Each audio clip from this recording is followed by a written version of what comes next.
ABVP 43వ రాష్ట్ర మహాసభలకు ఇచ్చేసినటువంటి Medak MP Madhavaneni Raghunandan Rao మనతో ఉన్నారు. ఎందుకంటే ఇప్పటివరకు రాష్ట్రంలో జరుగుతున్నటువంటి చర్చల్లో ఇప్పటివరకు మీడియా ముందుకు రానటువంటి రఘునందన్ రావు మనతో ఉన్నారు. సార్ చెప్పండి, అల్లు అర్జున్ విషయంలో ప్రధానంగా అసెంబ్లీలో కూడా చర్చ జరుగుతుంది. ఆ విషయంలో మీరు ఏం చెప్తారు సార్? సో మీ మొదటి ఆరోపణ తప్పన్నా. నేను మొన్న రాత్రి శనివారం రాత్రి పార్లమెంటు ముగియంగానే వచ్చిన మీడియాలో కనబడతలేడు రఘునందన్ అనేది తప్పు. అవకాశం రాలేదు కాబట్టి కలవలేదు, పార్లమెంట్లో ఉన్న కాబట్టి మాట్లాడలేకపోయినా.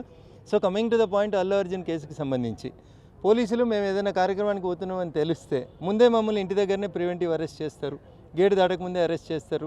గేట్ లోపలికి వచ్చి కుర్చీలు వేసుకొని కూర్చొని చెప్తారు, సార్ మిమ్మల్ని ప్రివెంటివ్ అరెస్ట్ చేస్తున్నాం పోవద్దు అని చెప్పి. అట్లే ఆ రోజు జరిగినటువంటి సంఘటనలో ఒకవేళ సంధ్యా థియేటర్ యాజమాన్యము పోలీసుల నుంచి అనుమతి తీసుకోకపోతే అల్లు అర్జున్ గారిని ఇంటి దగ్గర ఆపాల్సింది, గేట్ దగ్గర అరెస్ట్ చేయాల్సింది, ఏదైనా చేయాల్సింది. చేయకుండా కొంత పోలీసులు కూడా ఆయనకు అభిమానులుగానో ఉత్సాహంగానో ఒక హీరో వచ్చిండనో ఇంత జరుగుతుందని ఎక్స్పెక్ట్ చేయక ఏదో తొందరపడి గేట్లు తీసిండ్రు. జరిగిన సంఘటన దురదృష్టకరం. రేవతి కుటుంబానికి ప్రగాఢమైనటువంటి సానుభూతిని సంతాపాన్ని తెలియజేస్తున్నాం.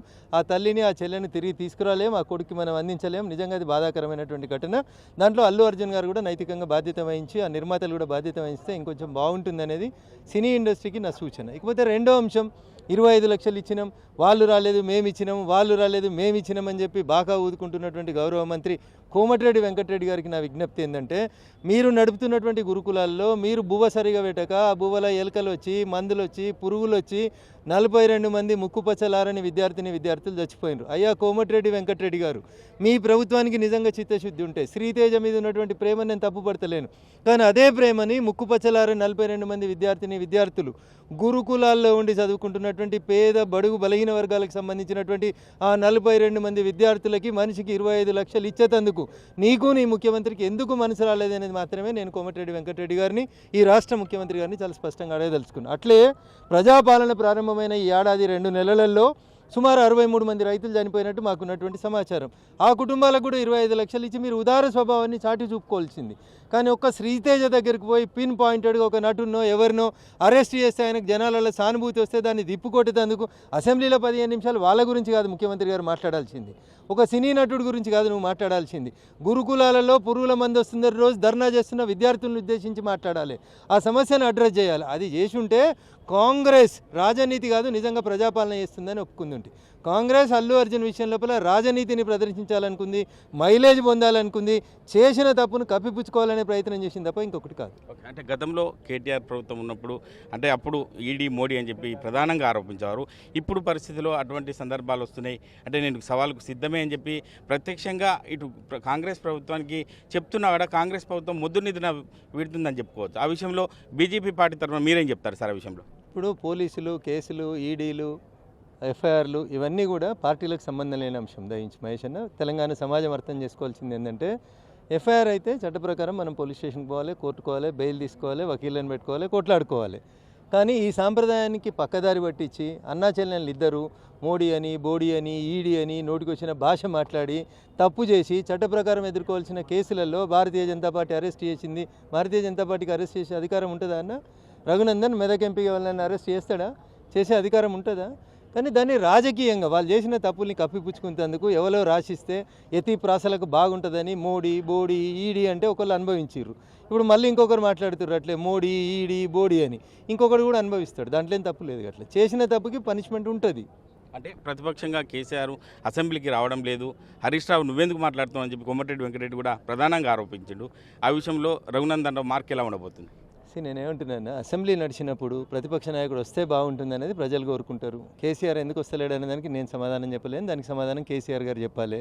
హరీష్ రావు మాట్లాడితే కోమటిరెడ్డికి ఏం కడుపున వచ్చిందో నాకు తెలియదు. మరి ఈయన మాట్లాడుతుంటే ఆయనకి ఏమైనా మాట్లాడితే చేతనవుతుందో లేదో నాకు తెలియదు.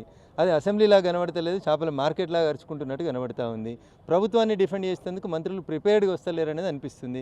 ప్రతిపక్షం వాళ్ళ మీద దాడి చేస్తుంటే అందరు హీ అనుకుంటే పక్కలు చూసుకుంటున్నట్టు కనబడుతుంది తప్ప ఒక్కరు కూడా సబ్జెక్ట్ మీద కరెక్ట్ మాట్లాడడానికి ఇష్టపడతలేరు. You be prepared for it. అరే మీరు అధికార పార్టీ, పాలిస్తున్నటువంటి పార్టీ, మీరు చెప్పుని సమాధానం చెప్పకుండా అనవసరమైనటువంటి మాటలు దొంగ అని యూజ్లెస్ ఫెల్లో అని ఏం మాట్లాడుతుర్రన్న అసెంబ్లీలో? దీనికోసమా మిమ్మల్ని జనాన్ని అడిగి పంపించింది. ఎవడు దొంగ అయితే అని రిమాండ్ చేయండి, ఎవడు యూజ్లెస్ ఫెల్ అయితే అని బయట పారేయండి, పోలీసులతో చెప్పి కేసులు పెట్టించుర్రి. అది హరీష్ మాట్లాడితే నాకేంది, కోమటిరెడ్డి మాట్లాడితే నాకేంది, మీరు ఇద్దరు ఏమైనా చావుండ్రి, కానీ ఆ గురుకులాలలో వచ్చిన పిల్లలకు పైసలు ఇయ్యరు. ముందుగా కదా ఆలోచించుకోండి. ఓకే, అసెంబ్లీలో ఉన్నట్టు ముఖ్యమంత్రికి చివరగా ఏం విజ్ఞప్తి చేస్తారు సార్? ఎందుకంటే రాష్ట్ర రాజకీయాలను చూడకుండా ఇచ్చిన 6 గ్యారంటీల గురించి డిస్కస్ చేయకుండా అంటే ప్రధానంగా బయట వ్యక్తుల గురించి డిస్కస్ చేస్తున్నారు. చివరగా ఏం విజ్ఞప్తి చేస్తారు ముఖ్యమంత్రికి? ఇప్పుడు ఒక గీతను తుడపకుండా చిన్న గీత చేయాలంటే ఇంకొక గీత దాని పక్కన పెద్ద గీయాలి. అట్లా ఒక సమస్య నుంచి ప్రజల అటెన్షన్ని మళ్ళించాలంటే ఇంకొక సమస్యను తీసుకొచ్చి పెడతా ఉన్నారు వాళ్ళు. అల్లు అర్జున్ని పోలీసు వాళ్ళు అరెస్ట్ చేశారు. దానికి ముఖ్యమంత్రికి ఏం బాధ?